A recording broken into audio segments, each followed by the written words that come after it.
Welcome back to the Crochet Crowd. This is the social media program, and today we're talking about community pile-ons when you as the creator have a vendetta against somebody else or another company, the do's and don'ts in some of my experiences. When I first started this journey, I would go on Facebook and I would complain about this and I complain about this. Oh my God, I just stubbed my toe. Oh my God, thoughts and prayers, you know how that goes. And it feels good when you're validated when something is going wrong by other people that have the same experience as you. And what I have realized is that because I shared my experience in a previous video about a product that I recommended that ended up almost in a class action lawsuit for myself, is that I realized that you have to be very careful on when you're recommending something, but also when you're criticizing something online. And it's very, very cool, maybe I should almost say, when you have other people that agree with your negative position and want to let's all fight together and let's just go fight club.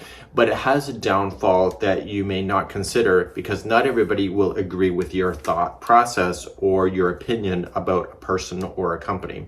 So you have to be very, very careful on that, because you actually may alienate a section of your community that don't feel the same way as you do.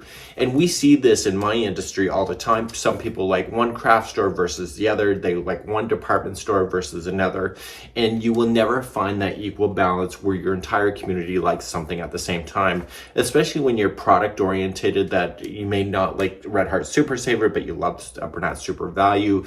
It is a combination of people's opinions, what they can afford, and also what they have access to in the world. So you have to be very careful about using your platform to voice your opinions on certain things that may cause the community to rupture and not necessarily agree with what you're saying. One of the things that I did very early on is that I really did not like a product, and I criticized it online. I said, God, I hate this product. It doesn't make any sense, blah, blah, blah. And what I had no idea about at the time, because that's how new I was at this whole thing, is that the same company that was helping to support me was the same company that was making the product that I was criticizing. And what I realized is that the industry and the world that we revolve around, people are generally related to each other in one way or another. So you're criticizing something, but in actual fact, you may actually be shooting yourself in the foot by criticizing something where you don't realize that there's a relationship there. And if you're a creator that is looking for sponsorship, or you're looking to be supported by another company or another person, you may accidentally be criticizing a section of their company that you're unaware that they're connected to. And so, boom, you just shot yourself in the foot, because stuff like that is probably checked before somebody will bring you on how you feel about certain things. So you have to pick your battles. One of the rules that I do have online is that I try not to criticize products, generally speaking, because my opinion is worthless on certain things. What I like in life and what you like in life are completely different. What you value, what you don't. I've never had kids, so I don't have the experience of having to spend money on a child, or to do the daycare or the schooling or a lot of stuff like that. So my perspective on the world is completely different than many people that have had kids in that particular example.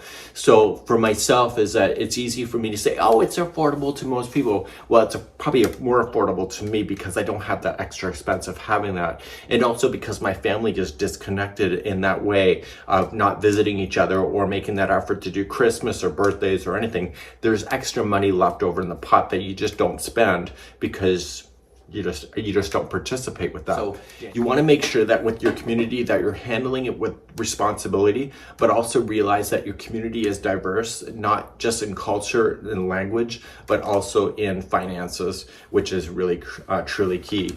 And a lot of people like me live in the village here in Nova Scotia, where I don't have access to many of the stores that people have maybe in the US with the commercialism that they have down there. And because of my region, that also is a factor. So you got to be very careful when you're creating these pile-ons to companies or to people, that not everybody's experiences are the same. And of course, you need to handle it with care.